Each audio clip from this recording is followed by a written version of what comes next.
What is up, YouTube? Okay, Breaker Mighty here. I haven't disclosed the stash part. Also, it's been a while since I posted.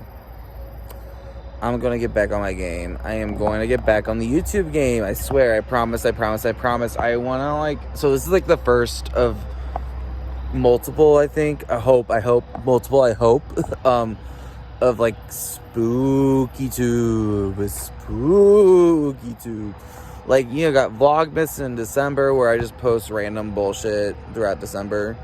And then Spooky Tube will be like all like Halloween stuff. Or just spooky. I need to stop doing that. Okay. Spooky content throughout October. How about that? Like, hello. Like, content. Let's make some content.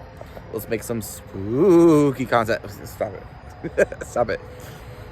So for the first one I'm recording right now, I don't know if this is going to be the first one that I'm going to post, but the first one I'm going to record right now is I recently just finished the DAHMER, a monster, the Jeffrey Dahmer story, or something like some title like that. I don't give a fuck about title wise. Dude, that stuff is sick. I've never heard of Jeffrey Dahmer. Like, I've heard of Jeffrey Dahmer in like two cases, the Kesha song and the Juicy J song, but in terms of like what actually happened with Jeffrey Dahmer himself, like I don't know. I didn't know him. I didn't know his story or all the things he did. Like I don't know. I didn't know. So like this series was like a first thing for me. Like, and I watched the first episode and I was like, oh my gosh, what's happening? I knew it was iconic and like iconic. Wow, that's a weird term to put on a murderer, serial killer, cannibal. But I knew it was like a thing. Like, it was a thing. I don't want to say like iconic. Let's not say that. Watched one episode off Netflix, and then I was like, I need to do some research. Like, I need to do some research because I know it was like a thing. So I listened to one of my favorite podcasts, did a two-parter on them, Jeffrey Dahmer and the victims. So I listened to the full two-part podcast of that from my favorite podcast, Murder in America. I should just say that. Murder in America, one of my favorite podcasts I listen to a lot during like work and stuff. And I don't know. So I was just doing that for now. And then I was like, oh, I'm sorry. I'm like somewhere and there's like a person there. Okay, never mind. They are doing something else. Okay. So I didn't know the story at all. But then this podcast broke it the fuck down for me, so I knew what to expect throughout the series. And yeah, I want to talk mainly about the series, not the story itself. Mainly about the series, like creative wise and entertainment value. So it was created by Ryan Murphy from Nip Tuck and Glee. And like American Horror Story and American Crime Story. Like, he is a prolific director, producer, writer, and all that stuff. But in this series, it's not American Crime Story. I thought it would be, since it's a crime. And he's done two. He did the Versace Killer and he did the O.J. Simpson one. I love the O.J. Simpson one. I might do a video on that. I only watched like, I don't know, 2/3 of it. But I didn't finish it at all. But then, I don't know. I might do another one on that one. That might be a birthday thing. Who knows? I digress. Ryan Murphy needs to be put in jail. Like, put in jail? Ryan Murphy needs to be put in jail. Like, from his crimes that he committed in Glee to now. Like, what the fuck, dude? Oh, also you did Scream Queens. I'm seeing a pattern now. Anyway, so out of the 10, it was 10 episodes. The first one got me hooked. I was like, whoa, okay, yeah, great, awesome. I want to learn more about this, the actual like real story before I learn about, or before I watch the rest of the series, because I want to learn about like what is facts and what is not. And I noticed like some discrepancies of it, and I was just like, this thing's about to come up, and then it never came up. But like something came up that was kind of like it. Like it was like just fictionalized, I guess. I don't know. So that's another thing. Okay. But what am I getting at? Ryan Murphy needs to be put in jail. He wrote like probably the first 4 episodes, and then the rest of the series he didn't write, but he produced the whole thing. He produced the whole thing, and he created, like, he was like the showrunner, I guess you can call it. He was the showrunner, so like he was like, we need to get all these points from A to Z, let's go. And then he hired like writers from like the last 6 episodes, a writing team, I should say, and that's who carried on the rest of the series. But like the first 4 episodes, I really did not like most of it. I was like, this seems super harsh and super gross and super disgusting. And I know, like, we're talking about murder and a serial killer who was a cannibal and a rapist and molester and all that shit. But I digress. But he really went like nitty gritty, and like there were some shots I'm like, really, Ryan Murphy, do we need to have this scene? Do we really need to have this scene, Ryan Murphy? Really? Do we really need to have this scene? I just like going on and on. I'm like, what the hell? And then on the episodes I did like, I was like, wow, I like this episode. This episode's really good. He didn't write it. He didn't write the episode I liked. And then I was like, okay, well, maybe he wrote the next one. And I watched the next one, and I liked that episode. I'm like, whoa, wow, I like this episode. Maybe he didn't write it. He didn't write it. Like, every episode, I was like, wow, I really like this episode. He didn't write it.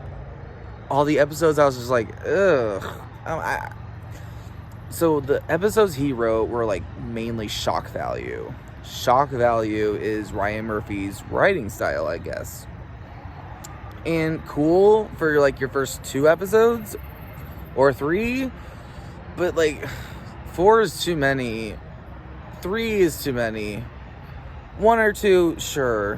1 then 3, yeah. But 4 episodes in a row, I was just like, I'm getting fatigued. I had to break it up.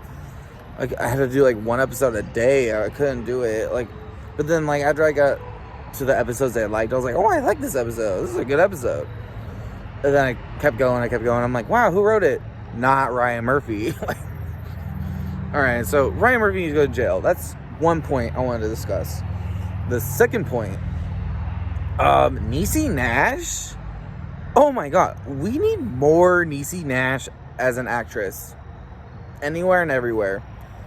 I don't remember where I know her from, but I do know she was like funny or whatever. Like she's like a comedic actress or something. But Niecy Nash, did she do like a reality show? I don't know. I can't remember, but she's awesome. Like Niecy Nash, I'm a fan. I'm a huge fan. Love you.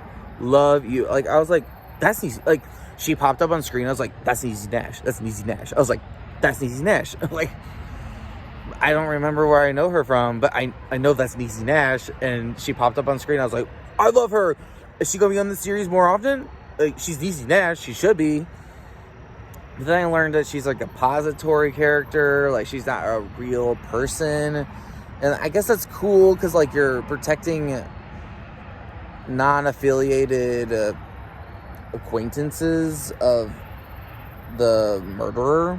You're like not putting their legal names on blast, because apparently like she's a compository character, so she's like a mixture of like the neighbor and the other residents, but in real life she like lived down the street and she's witnessed some of the victims. She witnessed some of them. I'm getting some of the details wrong, but I do know she's a compository character, meaning like they took elements of a bunch of real life people in the story of the real story in real life, and they morphed them together to make a compository character, much like Bohemian Rhapsody, where the record producer was like, we don't want to hear Bohemian Rhapsody, we want I like to have sex in my car or something like that. And apparently that wasn't one producer. It was a bunch of producers amalgamated to one character played by Mike Myers. Anyway, I digress. That's just an example. But Niecy Nash, dude, we need more Niecy Nash. Anyway, those are the 2 points I had. It was like, Ryan Murphy needs to be put in jail. Like, cool for him for making entertainment of Nip Tuck, Glee, Scream Queens, American Horror Story, American Crime Story, and now, it was like that Hollywood thing from Netflix. And then I didn't watch it. And now this Dahmer thing, jail, go to jail, go to jail, Ryan Murphy. Oh my God, you have something wrong up there. And also, like, cool for you for, like, starting a thing, and then, like, here you go, people, you keep it going. Like, it's not all you, because, like, heaven forbid, like, I could not imagine an episode 7 or 8 or 9 written by Ryan Murphy. Like, that would be, like, disgusting, and I would, like, clock out. I'd be like, thank you, Netflix, and don't ever just send Ryan Murphy to jail. Just send Ryan Murphy to jail. So A, send Ryan Murphy to jail, and then B, like, let's give Niecy Nash more roles. Throw her in the MCU. Throw her in, like, an Oscar-winning supporting actress or lead actress role. Like, give her something to, because Niecy Nash deserves that kind of respect. Like, respect Academy Award style or blockbuster style, like MCU or something like that. Like, Niecy Nash, this is pro Niecy Nash and Ryan Murphy. So until next time, Breaker Mighty, bye. I'll explain the stash in another video, I think. Yeah, anyway, Breaker Mighty, bye.